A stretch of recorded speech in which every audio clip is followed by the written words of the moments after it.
muvandimwe, koresha neza impano zawe. Dore amasomo tugiye kuzirikanaho kuri wa gatatu tariki ya 20 Ugushyingo 2019. Isomo rya mbere ni ryo mu gitabo cya kabiri cy'Abamakabe, umutwe wa 7, umurongo wa mbere n'uwa 20 kugeza ku wa 31. Isomo ryo mu gitabo cya kabiri cy'Abamakabe. Muri iyo minsi baza gufata nanone abavandimwe 7 hamwe na nyina.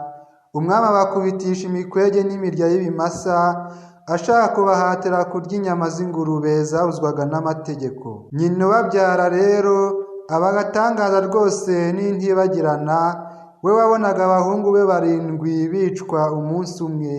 Nyamara we akiyumanganya gitwari kuko yari yiringiye Nyagasani. Yashishikazaga buri wese muri bo mu rurimi rw'abasekuruza be.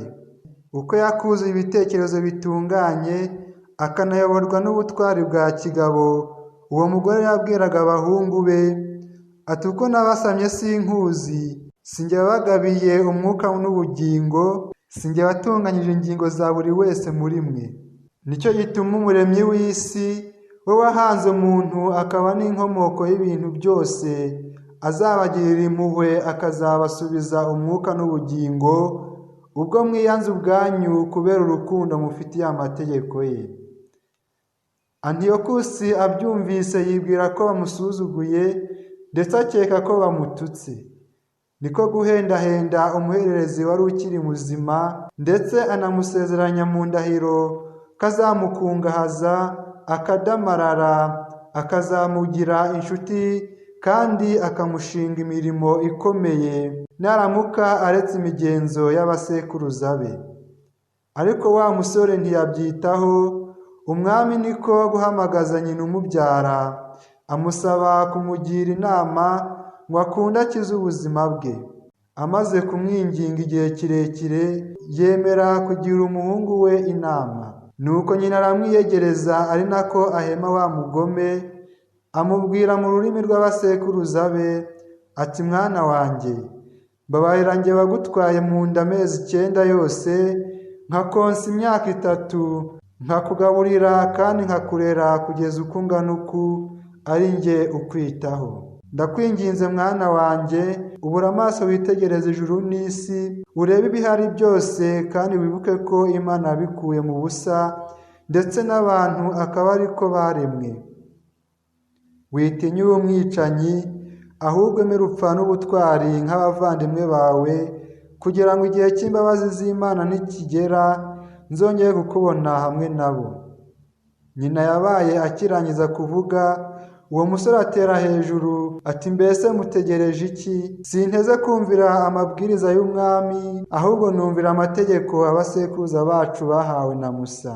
Naho wowe wahimbye uburyo bwinshi bwo kwicisha Abahebureyi, ntuzarokoka ibiganza by'Imana. Iryo ni ijambo ry'Imana. Zaburi ni 117. Nyagasani, igihe kizaza maze tubone ikuzo ryawe. Uhoraho ndenganura, nyumva wite ku maganya yanjye, tega amatwi isengesho ryanjye ridaturutse mu munwa ubeshya.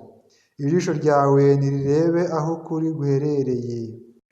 Nahamije intambwe mu mayira yawe, ibirenge byanjye ntibyadandabirana. Mana yanjye, ndakwiyambaza uko unyumva, ntega amatwi wumve ibyo nkubwira. Urandinde nk'imboni y'ijisho ryawe, umpishe mu gicucu cy'amababa yawe. Naho njye birakwiye ko nzareba uruhanga rwawe, ninkanguka nzanyurwa n'uburanga bwawe. Nyagasani, igihe kizaza maze tubone ikuzo ryawe.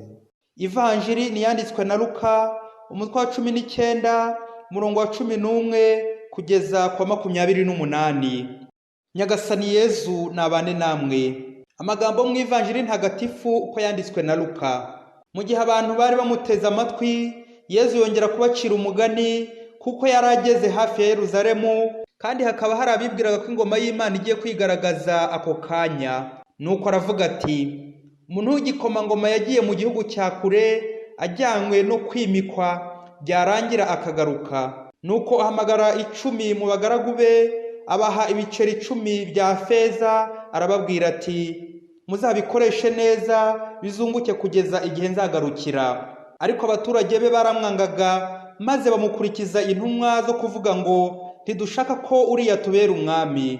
Amaze rero kwimikwa aragaruka ahamagaza abagaragu yari yarahaye feza ze kugira ngo amenye icyo buri muntu yungutse. Uwa mbere araza aravuga ati, nyagasani, ifeza yawe yungutse izindi 10. Umwami aramubwira ati, nuko mugaragu mwiza, kubera ko wabanyangamugayo mu bintu bike uzatwara imigi 10. N'uwa kabiri araza ati, nyagasani, ifeza yawe yungutse izindi 5. N'uwo nguwo umwami aramubwira ati, nawe uzatwara imigi 5. Undi nawe araza ati, nyagasani, dore ifeza yawe nayibitse neza mu gitambaro. Koko naragutinye kuko uri umunyamwaga, utwara ibyo utabitse ugasarura aho utabibye. Umwami aramusubiza ati, amagambo yawe umaze kwivugira niyo ngiye kukuziza, wa mugaragu mubi we. Wari uzi ko ndi umunyamwaga, ntwara ibyo ntabitse ngasarura ibyo ntabibye. Wabujijwe n'iki gushyira feza yanjye mu isanduku y'ububiko ngo ningaruka uyimpane n'inyungu yayo? Nuko abwira abari aho ati, nimumwake ifeza ye maze muyihe uzifite ari 10. Baramubwira bati, nyagasani, ko afite se nyine 10? Umwami arabasubiza ati, ndabibabwiye, ufite wese bazamwongerera, naho ufite ubusa bazamwambura n'utwo yaratunze. Naho abanzi banjye banze ko mbabera umwami, nimubazane hano mubicira imbere yanjye. Yesu amaze kuvuga ibyo abarangaza imbere, azamuka agana i Yerusalemu. Iyo ni ivanjiri ntagatifu. Amasomo y'uyu munsi aradufasha gukoresha neza impano zacu. Mu isomo rya mbere turatangara ubutwari bwa bariya bavandimwe 7 bemera guhara ubuzima bwabo aho kugira ngo bahemukire Imana, bemera ko ubuzima bafite ari impano y'Imana. Mu ivanjiri turumva Yesu ari ku Yerusalemu, akaba agiye gutanga ubuzima bwe kubera twe. Muri uyu mugani Yesu arabona ntacyo turi kwiyumviramo, tukiri guta igihe. Arifuza kudusigira umurage wo gukomeza kubyaza umusaruro inyigisho yaduhaye kugeza igihe azagarukira. Twumvise amafeza 10 yahawe abagaragu. Matayo mu ivanjiri akoresha amatalenta 10. Umubare 10 mu Giheburayi yodi ni ikiganza kibumbye gifite intoki 10, bivuga gukora cyane. 10 kandi ni amategeko y'Imana tugomba gukurikiza akadufasha kubana n'Imana na bagenzi bacu. Feza imwe yari ifite agaciro k'amadarakima 100, kandi idarakima rimwe ryari umushahara w'umukozi ku munsi. Ugereranyije, feza imwe yangana n'ibihumbi 100 ku mukozi ukorera 1000 ku munsi. Iyo mpano ya feza ni ikimenyetso cyoroheje cy'imigisha ihawe abakristo bose, dore ko muri iyi vanjiri umwami abaha feza 10 bose icyarimwe nka cya kiganza kibumbye. Amaboko 2 dusabwa kuvana mu mufuka, ubundi tukajya ku murimo.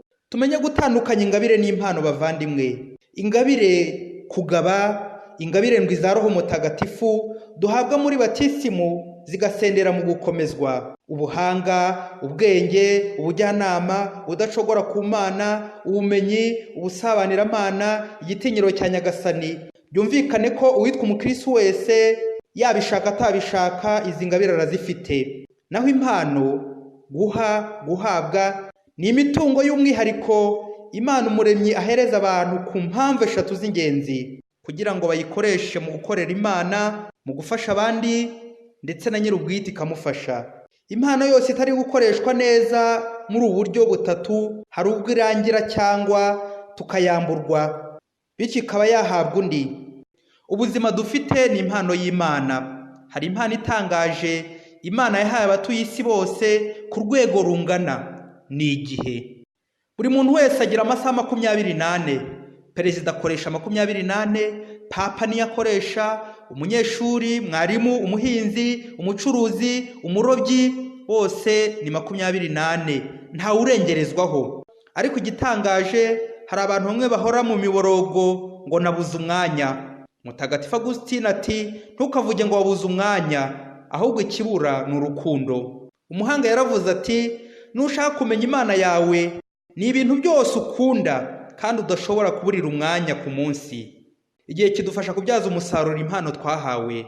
Umugabo yari afite umugore wataga igihe cyane, akirwa yicariye yidegembya ngo ategereje gusa ihaho ry'umugabo. Nuko umugabo ati, papa yapfuye afite imyaka 60, mukuru wanjye akurikiraho apfa afite 40, nge ubu ko mfite 35 nsigaje ingahe? Hari inzitwazo eshatu tugira tugahisha feza tukaryamisha impano zacu: ubunebwe, kurangara n'ibitotsi. Ubunebwe tukavuga tuti ntabwo ibi mbikora, nahejo nananiwe. Kurangara tugakora ibintu twishakiye kandi atari byo twatumwe. Hanyuma ibitotsi, abantu b'abanebwe bagira ibitotsi intego yabo: gusinzira amasaha y'ikirenga. None muvandimwe, uzakora ryari? Uri kurota se? Hari umuyobozi muri Afurika kure wakundaga ibitotsi cyane, noneho yatombora imvura ikagwa agahita aparika imirimo yose ngo agiye kuryama, ngo mu mvura igitotsi kiba kiryoshye. Hari raporo rero yagombaga gutanga ku buyobozi bukuru kandi zihutirwa cyane pe. Noneho imvura imara iminsi 4 ibyukira ku rugi. Ubwo murumva ukuntu yari atomboye, ahita afunga na telefone. Umuyobozi mukuru aza kumushaka aramubura, nuko yigiriwe kumureba. Ahageze uwacu abyukana ipinjama, dore ko atarazi uje kumureba. Nuko bamubajije raporo ati, nyakubahwa, dore maze iminsi 4 nyiraraho, ntaho nguhishe, singikaraba, nta n'ikindi ngikora usibye kurara kuri iyi raporo. Nuko shefu arumirwa. Bavandimwe, hari abayobozi bamwe basinzira amasaha 20, andi anasigaye bakaza kuyamara mu kurya, ikabare n'ibindi byo kwishimisha. Uzakora ryari muyobozi? Uzafasha abandi ryari? Nutisubiraho bazagusezerera kandi ibyo ushinzwe bazabiha abandi babibyaza umusaruro. Imana yaguhaye impano nyinshi, igihe cyagiye, nyarutsa uyikoreshe neza, inzira zikiri nyabagendwa. Tereza wa Virati, mwisinzira isi ishya. Mwari kumwe na Padiri Masumbuko Ladislas, umurezi mu iseminari nto ya Mutagatifu Aloyizi Diyoseze ya Cyangugu. Uyu muganura Nyagasani